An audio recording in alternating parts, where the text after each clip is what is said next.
tal amigos? Buenas tardes, les saludamos con el gusto de siempre en este que es su programa, como lo acaba de escuchar, de Pulso de la Ciudad.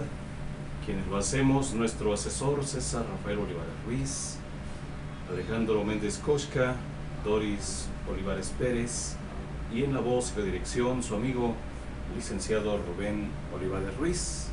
Una tarde agradable y bonita aquí en Teciutlán, en la Perla de la Sierra. Hoy tenemos un programa que es la continuación de hace 8 días, ¿verdad? O del miércoles más bien, que era sobre la educación, y pues siendo un tema muy relevante, y en el miércoles anterior tuvimos la visita de un dueto de nuestros amigos Jorge y Javier. Ustedes escucharon varias melodías. Bueno, pues hoy reanudamos un poquito de este tema, el que hacía mención sobre la educación, siendo que esta es básica, es la llamada piedra angular, pero bueno, pues lo vamos a ir combinando con lo que Alejandro también nos vaya comentando. Alejandro. Sí, hola, buenas tardes, auditorio. Lunesito, como lo dice el licenciado, ya el último lunes del mes de octubre. Así es. Se nos está acabando lo que es el año, estamos casi iniciando noviembre. Hoy es un tema importante, la otra vez lo manifestamos, me parece que vamos a tomar lo más objetivo, porque este es un tema que va a abrir alguna polémica, nosotros no queremos tampoco pelearnos con la gente ni la audiencia, ¿verdad? Entonces, pues, para empezar, ahí les va lo primero que vimos de la educación, es que esto es lo que le compete a todos, bueno, a varios factores: la educación, al educador, o sea, el maestro, al educando, que es el alumno, a los padres de familia. Todos ellos son partícipes para que haya una educación en lo que es una sociedad, y en este caso es México.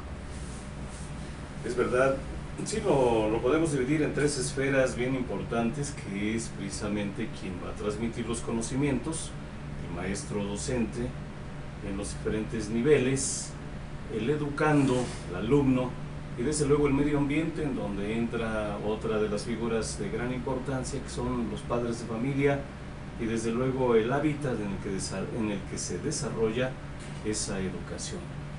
Pues con los alumnos, usted desde luego que tratará de que nosotros le demos algunas circunstancias o tips o elementos para que esta educación se vaya mejorando. Bueno, pues hemos hecho algunas investigaciones y nos hemos puesto a hacer una retroalimentación a los libros y sobre todo a las experiencias. Quien les habla tiene ya casi 16, 17 años de ser docente a nivel de la prepa y a nivel universitario, y pues sí conocemos el círculo de la docencia, del magisterio y desde luego de los alumnos. Y bueno, pues para ello hay que hablar de que en los países la educación debe de darse de manera generalizada, de manera positiva, y que tenga eso, la calidad, pero intervienen factores como la alimentación. Sí, licenciado, revisando unas páginas de la OCDE y de la UNESCO, así como de la ONU, nos dice que la educación en México pues está por los suelos, está en el lugar 55, entonces sí hay que tener mucho ojo. De los cuales 34 millones de alumnos tienen rezago, o sea, no pueden entrar a estas escuelas, y no es que no tengan, no es porque no quieran, es porque no tienen el recurso económico, que eso también influye mucho. Hay 1.4 millones de alumnos que dejan la escuela, ya sea por cuestiones de mantener a la familia, también económicas. Entonces sí es un gran problema esto de la educación. Es cierto, bajo estudios recientes de valoración de la educación y de los maestros, los resultados no fueron lo que hubiéramos deseado el pueblo de México, quienes estamos dentro de este círculo, al saber que tenemos un bajo nivel de esta educación, y de ahí, bueno, pues ver los porqués, a qué se debe esta situación, que lejos de que haga que nuestro país se convierta en una nación en vías de desarrollo, pues nos hace irnos más hacia lo que es el tercermundismo, o incluso escalar hacia puntos, en lugar de subir aquí, en este caso de descender. Bueno, pues uno de ellos decíamos que es desde luego la historia de nuestra misma nación en lo que respecta a su alimentación, En México los desayunos escolares son mínimos, es cierto que han crecido en últimas fechas, pero estos solamente se dieron en los últimos años. Antes los había, pero eran muy reducidos. Hoy en muchas escuelas se ha tratado de incrementar que el alumno, desde luego a nivel primaria o bien en el jardín de niños, en la tercera etapa, tercer año, coma, vaya alimentado, porque si su pancita está sin alimentos, pues es difícil que pueda rendir. Sí, también leyendo otra página que se llama La Opinión, una especialista, la cual se encarga del desarrollo de educación, que es Margarita Álvarez Gutiérrez, nos dice que en la primaria es la cúspide, es decir, donde aquí el joven va a valorar todo el conocimiento, es decir, en la primaria se le enseña a leer. Esa lectura va a tener lo que es los cimientos de la educación, que es la claridad, la pronunciación y la comprensión. Si el joven no lleva a cabo esto, va a dar resultado en la ortografía. Cuando una persona tiene muchas fallas ortográficas es que no tiene una enseñanza apta o no aprendió bien.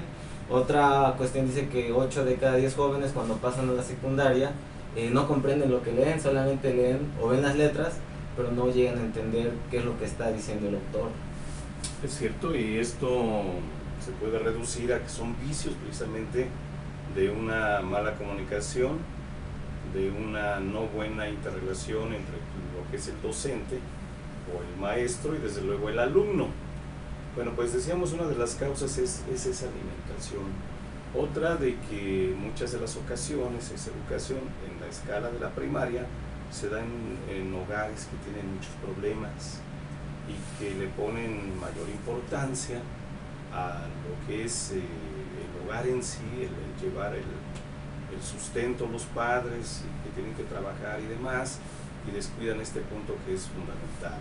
Entonces el entorno familiar tiene mucho que ver en que el alumno vaya tranquilo, vaya bien dormido, tenga un ambiente de familia cálido, agradable, y no se esté desarrollando en una familia donde hay muchos pleitos, muchos problemas, donde ve que los padres pelean constantemente. Bueno, pues esto le da un mal rendimiento en sus estudios y desde luego lo hace también agresivo, y de ahí vienen otras figuras como el famoso bullying y demás, que aun cuando se habla apenas de hace 2 años o 3 o más reciente, son cosas que han existido siempre, ¿no? Y entonces, bueno, pues ya llevamos dos circunstancias importantes.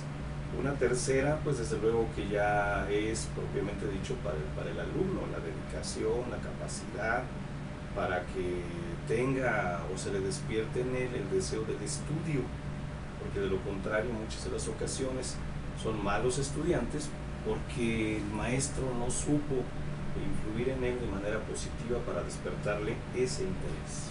Sí, ojo, tiene que recordar que todos tenemos parte de la culpa. Por ejemplo, empiezo una escala de mayor a menor ascendencia.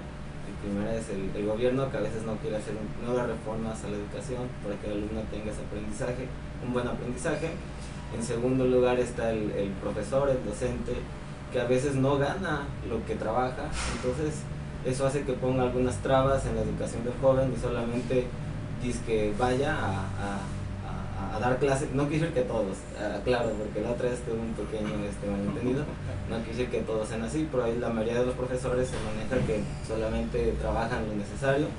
El problema del educando, que él entre más cuentas tenga, entre menos le enseñan para estar mejor. No se va a esforzar en pensar, sino que solamente se va a esforzar en memorizar. Y por último, la familia, como decía el licenciado, ese es un factor influyente, porque a veces el padre o la mamá piensan que el educar solamente es en la escuela, y no, también el papá y la mamá tienen que poner cierto punto de apoyo para que el alumno retome todos los conocimientos que lleva en la escuela. Exactamente, bueno, pues de ahí ese es un problema también delicado, lo que acaba de mencionar Alejandro, en lo que respecta a la situación de lo que es el hecho del gobierno, porque luego no da los recursos suficientes, y de ahí que la situación se complique, ya que hay lugares en donde ni siquiera tienen lo mínimo, lo básico, lo indispensable.